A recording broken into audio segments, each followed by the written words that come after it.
Hey guys, it's been a long time, admittingly, I know. To cut a long story short, just a lot of personal things have been happening. But I hope all my viewers, as always, is okay. Hope you had a great Christmas and a fantastic New Year. In answer to a lot of people have approached me before I get down into it. A lot of people approached me about the season 11 and Jodie Whittaker, and I didn't answer most people, and I'm talking strictly on a personal basis of Jodie Whittaker's new season. As I'm doing these reviews, obviously, I will eventually get to season 11 as I'm doing episodic reviews. But if you want a vague answer, well, not necessarily vague, but a very run-of-the-mill answer. I thought it was very enjoyable, but however, that being said, I did have personal quarrels about it, and even that opinion alone, especially within the fan base, it seems to have splintered the fan base this particular season especially. My opinion of claiming I enjoyed season 11 is one of controversy, to even say I likened the season. However, that being said, sorry, I'm not ignoring the camera. I'm just trying to find where I've written all my notes for this episode. Bear with me. Oh dear. Sorry, I do apologise about this. I know where I am now. I've got so many notes to find where I am. Yeah, here we are, I found it. So, retrospect to what I was saying, I thought as soon as I get home, I'd get myself sorted and give my subscribers what I promised for, and that's obviously review. Also, I'm to-ing and fro-ing. This is, again, just a bit of another announcement before I get into it.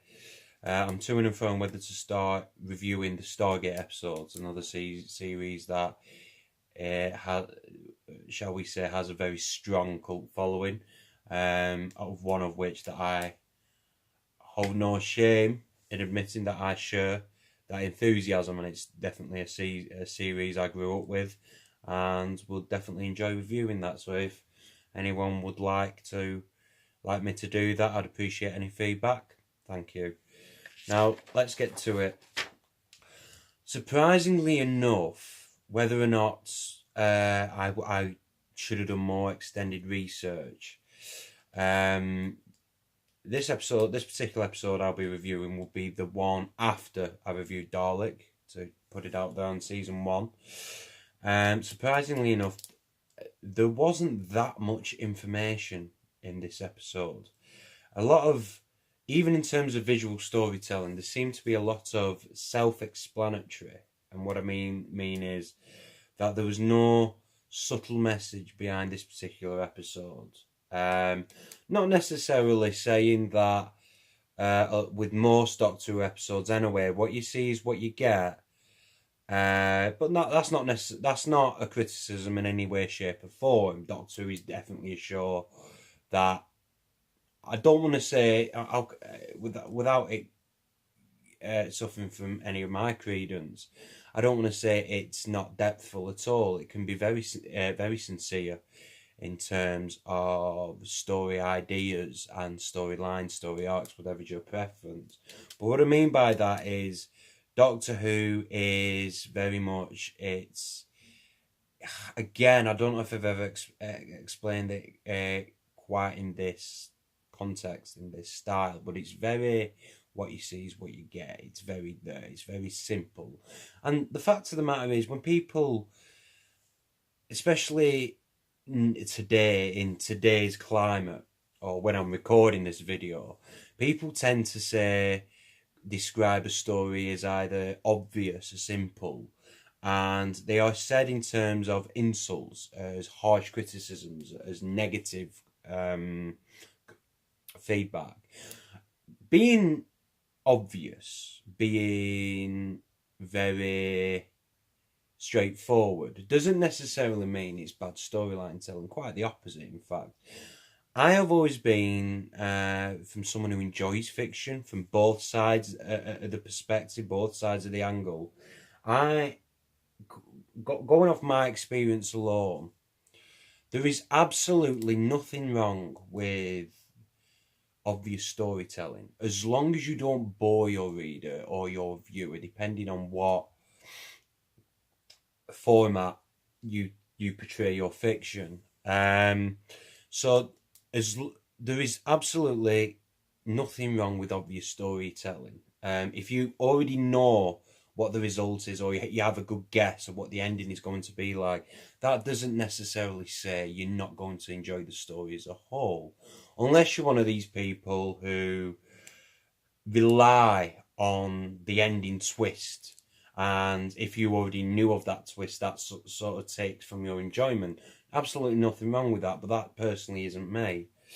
But I tend to enjoy things as a whole. I try to judge a work, whatever its format, whether it be in a television show, whether it be in a film, whether it be in a book. I try and enjoy it as a whole piece, regardless of what the ending is. As long as the ending is just, as long as the ending is how I would feel appropriate. If I predicted that ending or not and happened to be correct, that personally speaking for me is just irrelevant. Now, let's get to the episode, because I know I have a tendency to get sidetracked. Now, Doctor Who The Long Game, again, I feel like I'm potentially boring my potential audience when I say Russell T Davies, and when I continuously, without trying to sound crude, blowing smoke up his arse and just complimenting him continuously. I feel bad to a certain extent, because again, I just feel like I'm boring my whatever little audience I have, which I'm appreciative of, by just basically continuously praising this guy. But I cannot praise him enough. Russell T Davies, he just knocks it out of the park every single week.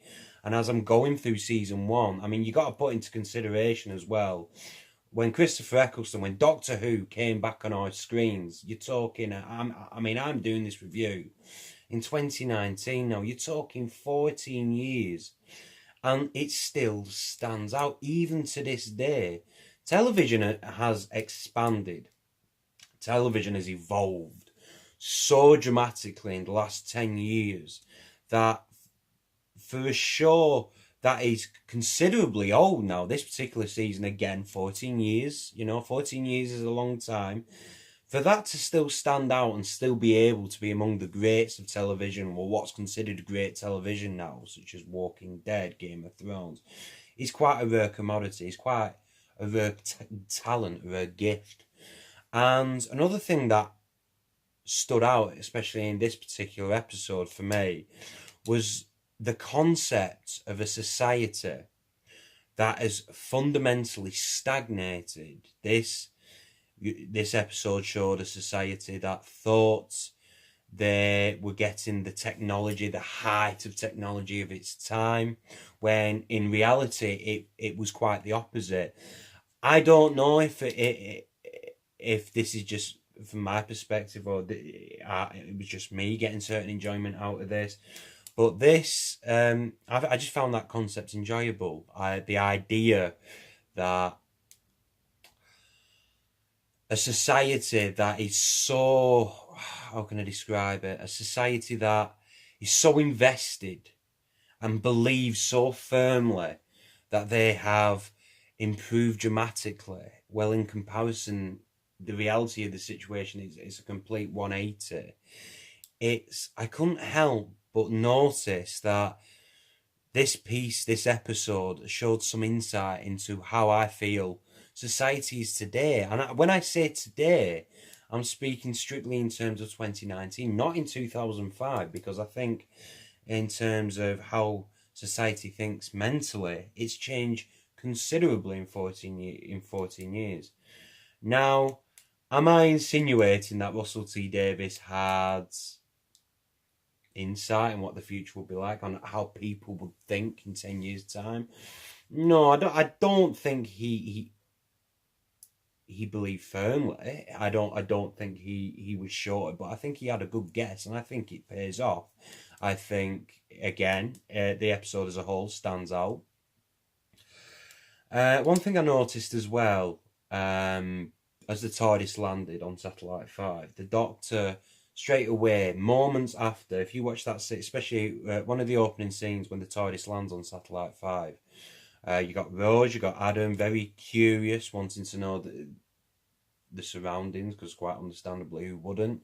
But the Doctor is straight there. He's on point, because it's almost as if the impression I get, or whether or not this is Christopher Eccleston's great acting, as per usual, is it's not so much he's used to it, but I saw something on YouTube video not long ago, and I don't know if you know of him. I know a lot of my English audience will, my British audience will. Someone called Carl Pilkington, and something he said, actually, it was just something, a comment he made very flippantly on This Morning. If you see something weird every day, then it still has its surprise element, but the shock factor in itself is not there as intensely as it usually would be. And the Doctor is still, this is the impression I get from Christopher Eccleston's take on the Doctor. The Doctor is still enjoying exploring the universe. I'm not saying anything different. He's still wondrous about the universe, but you watch a Christopher Eccleston episode, bearing in mind what I'm saying to you, as moments after the TARDIS has landed, he's not noticing, I don't want to use the word noticing, but he's not as wondrous as Rose Tyler would be. He's not as wondrous as Adam would be. He's appreciative, but he's straight. As soon as he spots something peculiar or something odd, he's straight there, which I think, again, is the Doctor in a nutshell. And I think all actors that has portrayed the Doctor, every single one has showed some aspects of this. Again, I have to tick the box of continuity, and especially with New Who, it starts off, as soon as season 1 starts off, is the world building continuity. It's acknowledging its past characters, and not so much main characters, obviously, but in terms of the Face of Bo, they have a discreet acknowledgement in this episode. Old Who never did that, apart from the main characters. Old classic Doctor Who never did that, so I enjoyed that. I feel I would not be doing this episode justice if I didn't mention Simon Pegg. His appearance in this episode, I think he just seemed to fit Doctor Who really well. I don't know, I love the character he was playing. The editor, I think, was an incredibly enjoyable character for no other reason being that I loved how Simon Pegg seemed to portray him in a very smug manner, that this is a guy who feels he's seen everything he needs to see. He assumes that because he knows a lot, he knows it all. And as I was reviewing this, as I was writing my notes down, I couldn't help, and this is no exaggeration, but I could not help but put my pen down, take a few steps back, and acknowledge the fact that I'm sure, especially me, but whoever happens to be watching this, has come across people in their lives that knows a lot, admittingly, but tends to have an attitude of, oh, because I know a lot, I know every single thing that there is to know in this world, which I think Simon Pegg portrayed brilliantly in The Editor. And also I had to notice as well, I loved the touch with his eyes. It's not overly, well, it is noticeable, but they don't mention it. They don't mention this is a guy with blue eyes. It's just the very discreet, very, as writers would say, very discreet patting, as it were, very good world building. But I just think it was incredible, to be honest with you. I've touched on this point again, but I'm going to reiterate it, make it a more concrete point. The idea of the concept of manipulating and shunting human development. And there seemed to be a very strong undertone in this episode. Now, I'm going to sit on the fence on this one for a particular reason. But there was a strong question of how much can the media influence the people? How much does the media, no matter which part of the world you happen to be living in, ask yourself something. How much could you believe the media could control a community, your better word for community? But basically what I'm trying to say is your society. That's the word I was looking for. I don't know why. How much could the media control society on it socially, behaviourally, and even technologically if they could? And this is what the theme of the episode was. If the media had ulterior motives, which I'm not even going to go down that road, otherwise this will be a three-hour review video. If the media had an ulterior motive, just how much influence would it have over its people? Interesting question. Again, if you want to put something under the comment section, I'd be more than willing to read what you have to say. But it's the idea alone, no matter which part of the world you just happen to be watching this, and to be a Doctor Who fan, admittingly is a scary concept, is a scary idea, because let's face it, I don't think I'm crossing any lines in saying it's not far from reality, and this is the overall point I'm trying to make of this entire review, if nothing else, is this episode, it spoke to me, again, for a lack of a better word. It wouldn't necessarily say got to me, I think saying that would be over the top, but it did speak to me, it stood out to me in terms of how much the message behind this episode truly does mirror reality. So I think as I rate this episode at the end of the video, that in itself has an added point. Adam's character development and later portrayal. Now this is the interesting thing about Adam.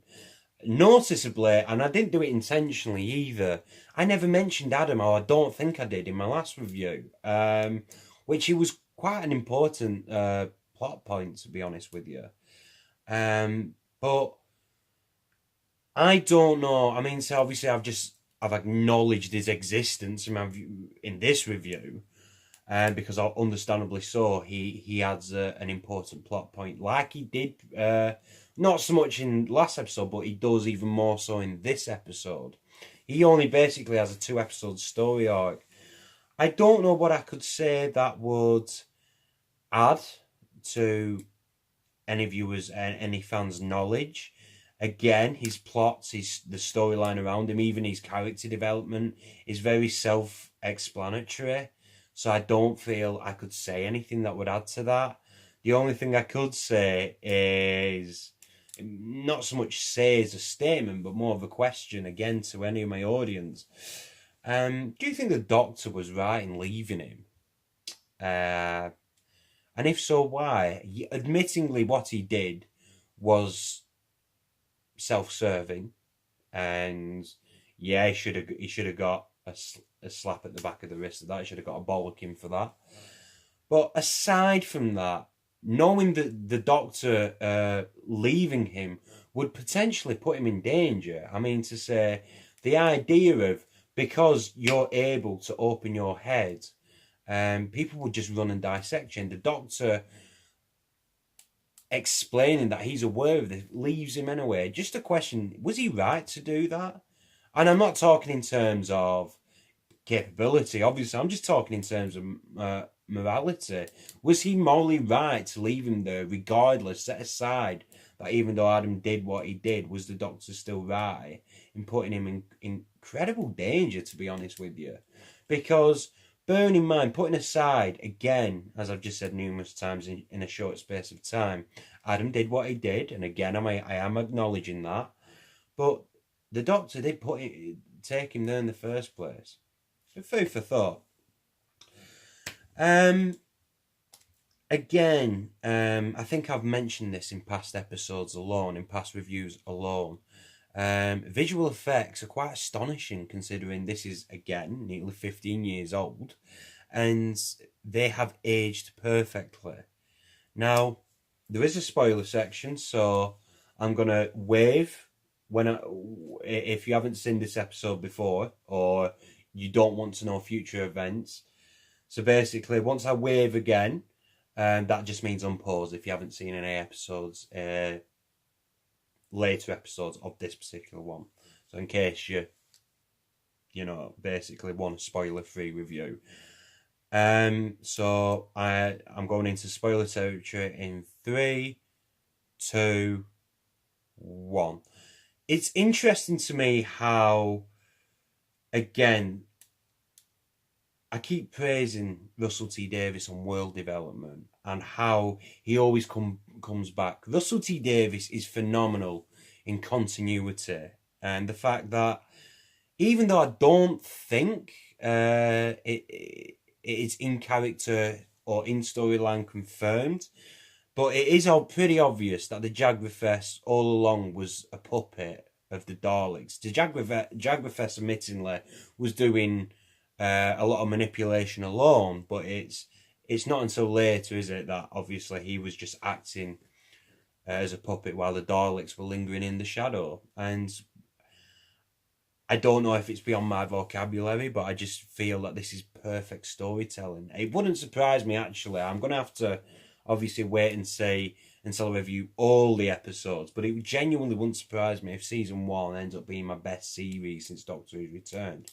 Not assuming anything, that's not a premature judgment. I honestly don't know because I want to review each episode fairly, but it just wouldn't surprise me. Okay. Spoiler. We're out of spoiler. It's spoiler-free territory again. Right. I'm sorry if this is a relatively short video, but again, this episode tends to have tended to have a theme of a self-explanatory plot. However, that being said, I did find it incredibly enjoyable.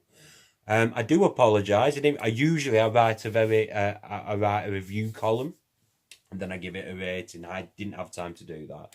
However, that being said, I am going to give this episode a 8 out of 10 review. The only point, in my opinion, that stopped this from being an 8 to a solid 9, which I think it deserved, was the fact that I felt like they could have done a bit more development, background development more. We only basically saw Satellite 5, and understandably so, because again, Doctor Who is only a 45-minute episode, but I felt they could have explored Earth a bit more, but that's just my personal opinion. So that being said, Doctor Who, The Long Game, I'm giving an 8 out of 10. Hope you enjoyed this video, and for those out there who's just genuinely curious, I'm going to be reviewing an episode of Doctor Who all this week to try and make up for any lost work I've done over the past few months. I hope you enjoyed this video, and as always, keep safe. Peace out.